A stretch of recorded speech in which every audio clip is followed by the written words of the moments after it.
This week on MC Rider, we'll look at 3 of the most common nightmares that a rider can face on the road and how to deal with them. If you haven't done so, consider becoming a member of MC Rider and support my efforts here. More details on becoming a member are found at mcrider.com/member. Nightmare number 1 is a car turning in front of us at intersections. It's no surprise that most multi-vehicle motorcycle crashes occur at intersections. Intersections are one of the primary places on the road where cars and motorcycles are forced to interact. The NHTSA states that about 1/3 of all motorcycle crashes occur at intersections. What makes these crashes particularly dangerous for the rider is the type of collision that can occur if a car pulls in front of a motorcycle. It's likely to be a direct, sudden impact collision, not a glancing type or a sliding type of crash for the rider. I fully believe in motorcycle gear, protective gear, but motorcycle gear is much better at protecting riders from glancing or sliding type of injuries than those sudden blunt force impact collisions that occur at intersections. Hitting a car broadside at 20 to 40 miles per hour puts the rider at a severe disadvantage. Helmets do offer riders a lot of protection from blunt force collisions, but there's little protection for the neck, the sudden impact to the neck, or just about anywhere else on the torso from the helmet down. Jackets, gloves, boots, those kind of things help, but those direct impact, blunt force impact type of collisions, there's not a whole lot of help for those, so it's much better to avoid those types of crashes than to try to survive them. So what are some tips of avoiding these types of crashes at intersections? First one, approach intersections at reduced speeds. So if you reduce your speed slightly, you've got more time to spot and avoid the hazard. Position yourself wisely on the road. Avoid getting into drivers' blind spots and position yourself to avoid blind spots on the road. Be seen. Adding extra lights, wearing visible gear can have an impact on your ability for the other cars to be able to notice and see you as you approach an intersection, though I think adding lights is much more valuable than a high-vis clothing. One thing that I kind of like to do, if I've got a car and I'm not sure if they see me, I'll do a little weave back and forth as I'm approaching the intersection. That adds some motion to your lights, makes you stand out from the background a little bit, and helps that give that car a better chance of seeing you. Make sure you're scanning the intersection. As you're approaching the intersection, scan left and right. Don't ride into that intersection and trust that others are going to do what they're supposed to do.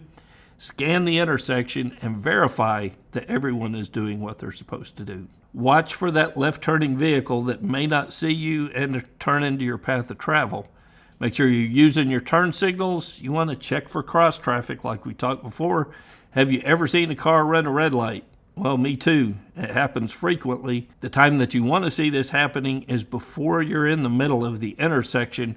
That only happens if you're scanning that intersection ahead of time. Make sure you're planning escape routes. Cover the front brake. So that means resting your 4 fingers, or 2 fingers for that matter, on the front brake so that you're much quicker to get to that brake lever. It can save you some valuable time if you need to come to a stop quickly. But you've got to practice. The proper initial application of that front brake is key. So if you rest your fingers on there and you just grab that front brake, if you've got a motorcycle without ABS, you're probably going to crash if you grab that front brake. If you do have ABS, you may not crash, but you are going to extend your stopping distance. Proper application of the brakes, especially at the start of the braking, before that weight is transferred to the front of the motorcycle, is key. And grabbing that front brake is going to cause that tire to either lock up or cause the ABS to kick in, and that's going to extend your stopping distance. So practice threshold braking, know what threshold braking is, and practice that skill on a parking lot before you need it out on the street. So what kind of things should you be practicing, or what skills should you be developing to help you at intersections? Think emergency braking, so stopping in a straight line, a brake and escape, so you're braking part of the way but you don't have time to stop. Then you're off the brakes and you swerve and get yourself out of trouble, or swerving altogether. All 3 of those exercises are found in the field guide, and they may be the difference between crashing or riding through an intersection unhurt. So many of you have been wondering when I'm going to get new MC Rider hats back in stock. I've got a few of these back in stock. Just know I make these right here inside the shop. I cut these laser patches myself. I sew them on the hats myself. So these aren't coming from China.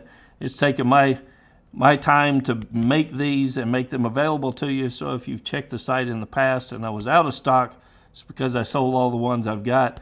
I've got a few more that just recently went back in the store.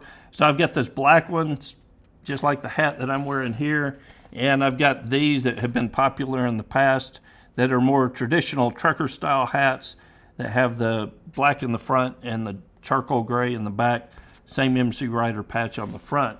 I've also got more of these keychains available now. So I make these keychains as well. These are top quality veg tan leather. I've got the MCrider logo on the front. I've got a See You on the Road on the back. And I cut and sew these right here inside the MCrider garage as well. I've got one of these on every motorcycle I own. Kind of reminds me to watch my road skills, watch my road strategy every time I get on the bike. And I've got something new that I've started creating as well. These wallets. So I've got this style, which is, this one is black and has internal pockets on it. So you've got 2 pockets on this side, 2 pockets on that side for cards, MCrider logo in the front, and then bigger pockets here that you can store cash or more cards or whatever. So I've been carrying this one for several months now, probably 2 or 3 months. I like to carry it for a little while to test it out. As you can see, man, this thing is wearing in really nice. Not had any issues with it, so I'm ready to offer them to you guys for sale. So I've got, in this style, I've got a few different colors. You can see a burgundy and a black one here. I think I've got some brown in these as well. And then I've got this style of wallet that I've made. I carried one of these for several weeks as well. And it's got a snap on the front. This is a single piece of leather that this is made from. So that's a single piece of high quality leather. And it's got a pocket on the front. Cards can go in there. And then a larger pocket on the back for your cash or larger items. And I attach these cords to it. It kind of makes it easier to fish it out of your pocket. You reach in there, grab that cord. It's easier to pull that out. So I've got those in a few different styles and different colors as well. I'll have all of these on the MCrider store. You can go to mcrider.com/hat and you can find the product store. Again, all of these things are made high quality leather by me right here in the MCrider garage. So stock on hand is limited, and if you want something, you got to get in there quick and get it because it all sells out pretty quick. Nightmare number 2 is running wide in corners. And while intersections were the #1 cause of multi-vehicle motorcycle crashes, the inability to negotiate a curve is the #1 cause of single vehicle motorcycle crashes. These crashes are usually the result of 3 things or a combination of these 3 things: lack of rider skill, being situationally unaware, and speed. I used to teach total control classes here in Texas, and it's, in my opinion, one of the best commonly available resources to work on your road speed cornering. Just go to google.com, enter the name of your city and state, and do a search for total control classes near you. It's a great resource to develop and practice road speed cornering. Another good resource is a learner-oriented track day. Some track days are for riders who want to ride fast or they're learning to, race on the track. Some are for increasing your lap time, and some focus on rider education on the track. I prefer the latter type that focus on rider education. I've taken a few of these rider education track days, and they help a lot. When I'm on the track, I don't care what my lap time is. I don't care if I pass someone or someone passes me. I simply want to get a little bit out of my comfort zone out there on the track through those corners and then practice riding them in a smooth and controlled manner. I know if I can get outside of my comfort zone a little bit and develop my skill in those corners, when I get back out on the street and the demands for the speed come down, I'm going to be that much better at slower speed cornering out on the street. Other quick tips for corners in no particular order: look through the corner. Your motorcycle's going to go where you look. If you're looking at that tree on the outside of the road, that's where you're headed. Turn your head and look through the corner.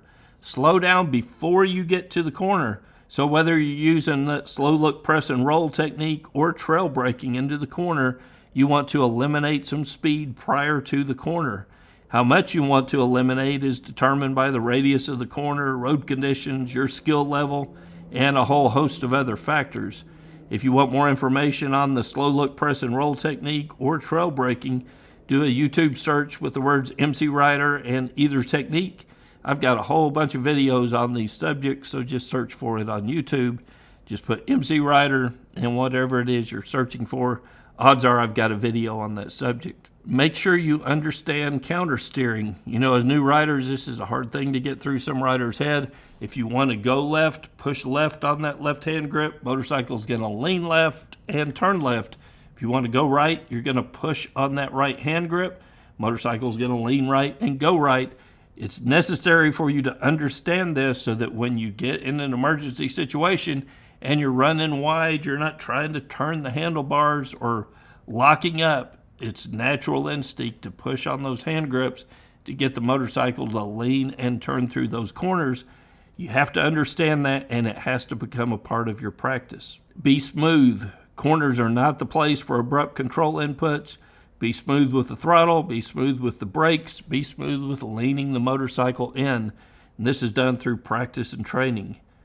Lane position. Use your lane position better to see through the corner and cut the radius of the corner. A lot of factors play into this, and it's a whole other study on its own, but you can use lane position to make corners easier to negotiate. Don't override your skill set. Man, that one's key, especially new riders. If you get out and you're riding with a group of people and they're riding at one speed, don't let them pressure you into trying to ride at that speed yourself. Ride your own ride. Don't override your skill level, especially when it comes to corners. Stay relaxed. So how do you stay relaxed? Well, training and repetition. A tense rider will fight the motorcycle through the corner and reduce their cornering efficiency. The last rider nightmare that I want to talk about doesn't occur as often as the other two, but the reason I'm including it on the list in this week's video is because it can be very deadly, and I believe rider education on this subject over skill is probably the best defense for it. And that nightmare is an animal in the road, especially deer. I recently did a complete video on this subject, but I'm including it here because we're right at the start of rut season when the deer are mating and they're the most active. So deer are a particular problem because they're so unpredictable and a significant threat to riders, especially if they're hit at speed. Know your environment. If you see a deer crossing sign, it's because there are deer in that area that you're riding in. If you see one deer, even if it's off on the side of the road, there are more in the area, which may be closer to the road or crossing that road, so slow down anytime you see a deer. Watch your speed, especially during morning and evening hours. Deer are most active during these times, and by slowing down, you're giving yourself more time to react. For the complete video on this subject of dealing with animals or deer in particular in the road, search for MCrider and deer on YouTube, and you'll find more complete videos on this subject. So what about you? Is there something that you would put in your top 3 of rider nightmares? If so, leave a comment below. Tell us what your nightmare is. And if you found a solution, provide some tips of things that have helped you out with that particular nightmare. Till next week, guys, it's Kevin with MCrider, and I'll see you on the road. Hey, don't go anywhere yet. Click on that video on the left of the screen and see what you can learn from that MCrider video.